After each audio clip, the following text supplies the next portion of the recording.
Welcome to the ESST 3007 Environmental Management Information Systems presentation, where we will be discussing the environmental factors which have influenced the growth and spread of the Lissachatina fulica, the giant African land snail.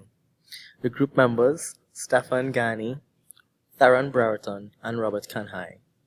A little introduction.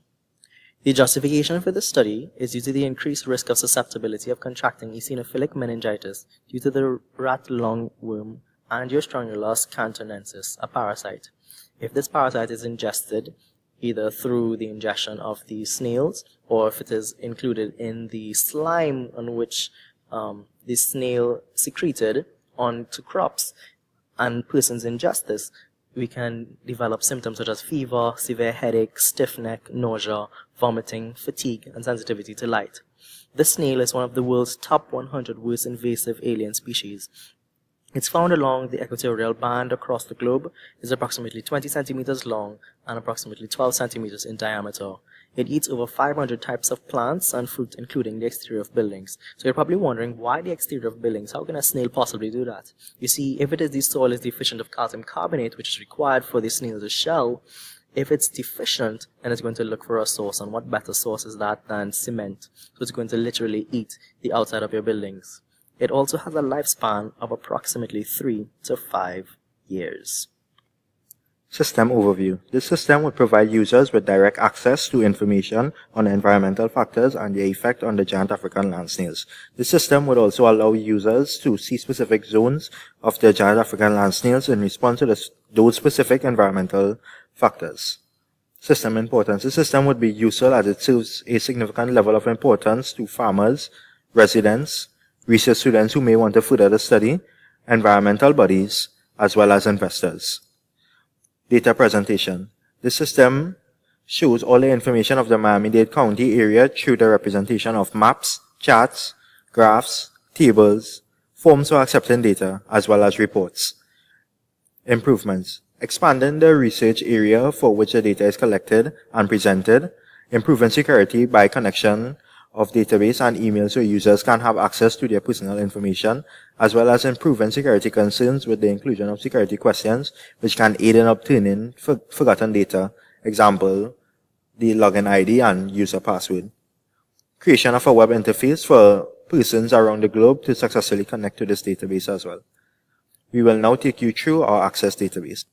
Here in our Access database, we have 3 buttons. We have the user login for persons who have already registered. We have the new user registration for first-timers, and we have the exit database, so you can leave the database at this point. But since we're going to demonstrate it for the first time, we are new users, so we go through the new user registration. Here, we have required fields. We have a first name, last name, login ID, password, and we must verify this password. Should we fail to enter any of these and submit, we will be halted. We must first enter our first name. We enter such. We can enter our surname. We can determine our login ID information, and we can set up a password. Should we decide to submit still, we will be halted. Please enter a password again for verification. If we decide to enter it inaccurately and submit, password cannot be verified, please re-enter and verify again. So we now accurately enter our password. We input address, city, country, and a telephone contact, and submit.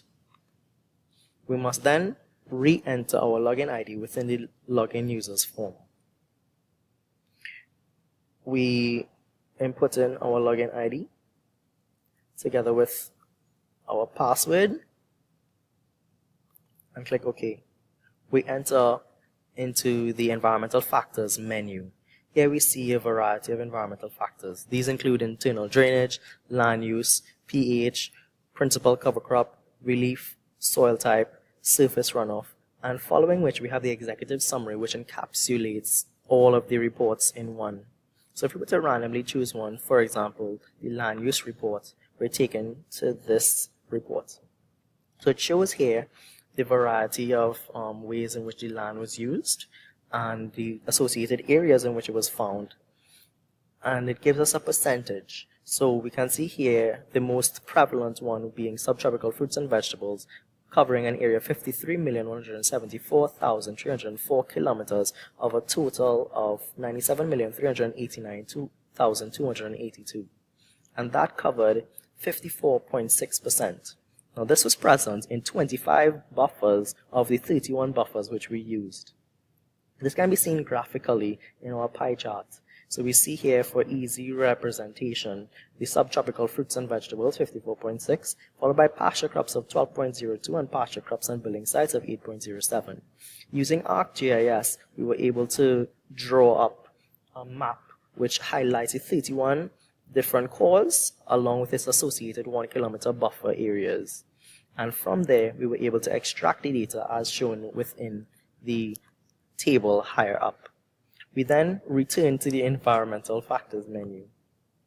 We go through the executive summary report, which shows us the different types of information that we got within each of the parameters, the associated area, their percent cover, along with the amount of buffers in which it is they were present. So the higher the buffer area in which it is, the higher the number of buffers in which they were in, and the greater percentage cover, it shows that, hey, this is probably one of the factors which have actually been contributing to the growth and spread of the giant African snails. We return to the environmental factors menu. So you're probably wondering, okay, well, when were these cores established? When were these areas established? We come here now to the core dates graph. The core date shows, okay, 31 cores being established, but within a couple months, a significant amount were being recorded, but it slightly increased with time. The number of cores being found decreased, but it increased with time. And while you're wondering, okay, well, if it is you've spotted giant African land snail and you see, okay, well, a tree is filled with them, or a bush, or it looks as though they're rapidly growing, in terms of number and size, you're wondering who can you contact, and you can contact us by simply adding a sighting information. Now, the sighting information allows you to enter in your longitude and your latitude at which it is you found the snails, together with your login ID and password. Now, the longitude and the latitude is important because we don't want more than one person reporting on the same area. So if it is the longitude and latitude are the same, it's going to be considered as one core as opposed to two. Similarly, we want the login ID and your password. If you don't enter these things in, you're not going to be able to submit your data, as we can see here. And the reason being that we want the login ID is that we want to minimize on the amount of malicious activity going on. We don't want somebody from America with a particular login ID submitting information for longitude and latitude in places such as China and New Zealand and Africa and all over the world. We know, okay, this person is up for games and it's for malicious intent. So we decide to enter our login ID, our longitude data, followed by our latitude data. We give an address, a city, country, email, and our login ID information.